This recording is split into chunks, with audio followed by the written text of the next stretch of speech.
Ketemu lagi bersama channel Kabar Burung. Di video kali ini kita akan mengadakan Q&A, jadi tanya jawab putar burung ya.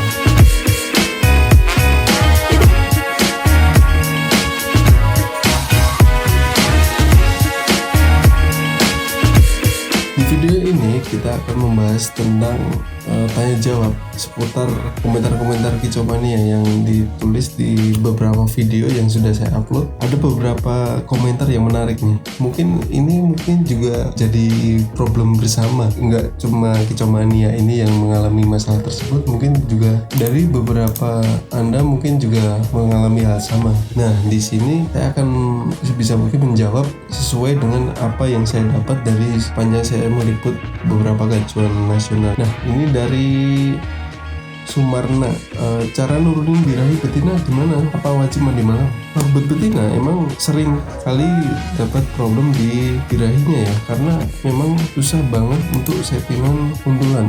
Ada beberapa juga yang bisa untuk undulan, tapi kan lebih banyak main single untuk betina. Jadi apakah wajib mandi malam? Ya, kalau menurut saya untuk menstabilan birahi itu wajib. Jadi nggak cuma mandi malam saja, tetapi di mandi paginya juga rutin. Jadi mandi pagi sama malam itu rutin. Enaknya jam berapa sih untuk mandi malam? Bagusnya untuk mandi malam itu ya sekitar lebih dari jam 7 ya. Itu lebih efektif nih. Selanjutnya dari Iqbal Asek, Om itu ngumbarnya sudah mandi pagi atau sebelum? Ngumbar burung di polier ya, ini terutama untuk lovebird ya. Kalau di ocean kan, kalau diumbar itu sekalian mandi, ada tempatnya. Kalau untuk lovebird baiknya itu kan untuk pagi hari itu lebih baik mandi dulu, mandi basah baru jemur kering, baru masukkan ke umbaran. Kalau pas diumbar itu burung udah fresh, udah mandi, udah dapet sinar matahari yang cukup. Dari Alfarizi, kalau undulan hariannya dimandiin apa enggak bang? Kalau untuk lovebird undulan, apakah mandi atau enggak? Menurut saya itu juga penting untuk mandi, karena kan mandi itu istilahnya untuk menstabilkan birahi lah.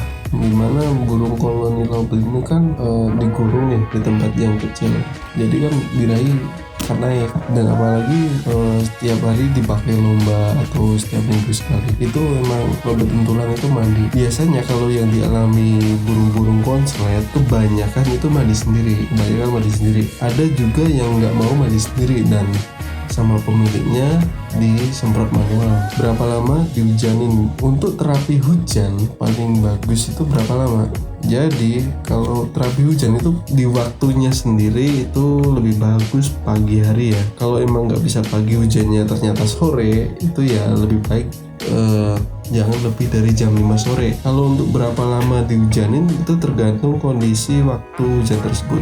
Untuk terapi hujan sendiri jangan sampai waktu hujan deras, otomatis sakit ya untuk kena burung.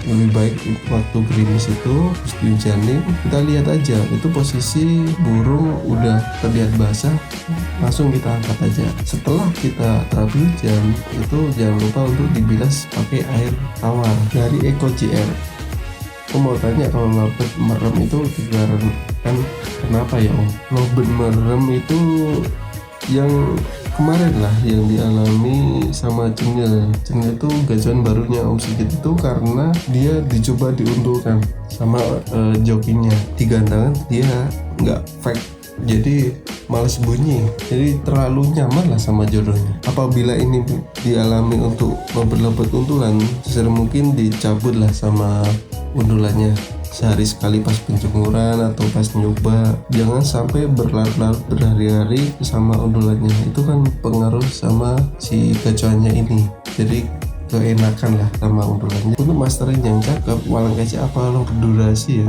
Untuk pemasteran lovebird itu juga selera sih, selera dari pemiliknya. Itu pemiliknya biasanya pengen lovebirdnya isian walang kece atau tengek puto atau kenari, itu juga selera. Kalau bagus-bagusnya itu ya menurut saya ya tergantung seleranya. Kalau untuk targetnya emang suara keras, berarti dimasterin itu volume yang keras seperti kapas tembak. Kalau untuk durasi yang panjang itu biasanya dikasih ke kenari. Jadi alunan kenari itu bagus untuk durasi yang panjang karena ada cengkok-cengkoknya itu pengaturan nafas itu bagus banget untuk burung-burung durasi. Cara kasih mapan burung saat lomba. Untuk bikin burung mapan di lomba itu juga pengaruh dari pelatihannya. Jadi sesering mungkin kita melatih, semakin cepat burung itu juga makan mapan. Kalau di lovebird itu istilahnya menjadikan sebuah kebiasaan. Jadi kalau lovebird itu kita rutin tiap hari atau tiap 2 hari sekali kita lomba, lovebird itu juga akan terbiasa untuk ini loh, saya mau dilombain. Semisal burung itu dilombain tiap minggu, berarti burung itu berpikir ini waktunya lomba. Itu sampai segitunya, jadi kebiasaan itunya, jadi burung-burung itu akan mapan sendiri. Terkadang juga burung yang mentalnya kurang bagus itu kan biasanya kepo ya, mondar-mandir atau takut orang banyak, ya dibiasain aja untuk berlatih. Dari Bob J, Robert, saya durasi cukup panjang tapi suka cabut dulu, mengatasinya gimana? Nah, kalau lovebird yang sudah pernah cabut dulu emang susahnya gimana? Itu akan terulang kembali jika birahinya itu tinggi lagi. Jadi yang mengakibatkan burung itu cabut dulu apa? Yaitulah birahi yang tinggi. Jadi bagaimana mengakalin kita agar burung-burung yang cabut dulu itu jangan sampai di birahi yang tinggi. Jadi kita harus yang pertama kita harus penurunkan birahinya dulu. Dan untuk mengantisipasinya kita sebisa mungkin jangan mandiin dulu di bagian dada, bisa di punggung, bisa kaki. Ini bisa dengan makan makanan extra fooding yang menurunkan birahi seperti timun, itu juga bagus. Untuk proses penurunan juga bisa dengan memoliar atau mengumbar burung di kandang umbaran yang panjang biar dia tuh birahinya habis di situ. Lovebird yang memiliki cacat kaki apa boleh ikut lomba? Nah, itu dulu pernah ada kasus yang sama di event nasional juga. Itu ada lovebird yang kakinya buntung ya. Di pergelangan, sampai pergelangan itu putus. Emang di beberapa IO emang tidak diperbolehkan karena diperlakukan itu menurutnya cacat fisik. Tapi kalau emang cacatnya cuma di jari mungkin bisa. Mau nanya lovebird saya durasi panjang cuma sambil gestang, solusinya gimana? Kalau lovebird Anda durasi tapi gestang, itu berarti Anda cuma PR-nya cuma menghilangkan biar nggak gestang gitu.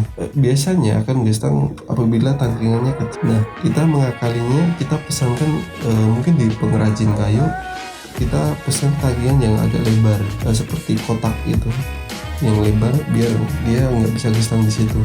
Atau bisa juga dengan tangkingan 2 dijejer di aplik gitu, juga bisa. Terus pakai tangkringan plastik, itu bawahnya dikasih penggaris, jadi dilem di bawahnya penggaris yang biasa itu yang 30 cm itu. Nah, itu ditempel di bawahnya tangkringan plastik. Biasanya saya lihat di lapangan seperti itu ngakalinnya. Oke, sekian dulu. Mungkin masih banyak sekali problem-problem kicomania yang di rumah. Apabila emang itu menghambat untuk gacor-gacornya kerja di lapangan, bisa ditanyakan di kolom komentar, bisa dituliskan di kolom komentar ini. Mungkin untuk video depan akan saya bacakan dan saya ulas. Mungkin itu juga akan menarik bagi kicomania lainnya.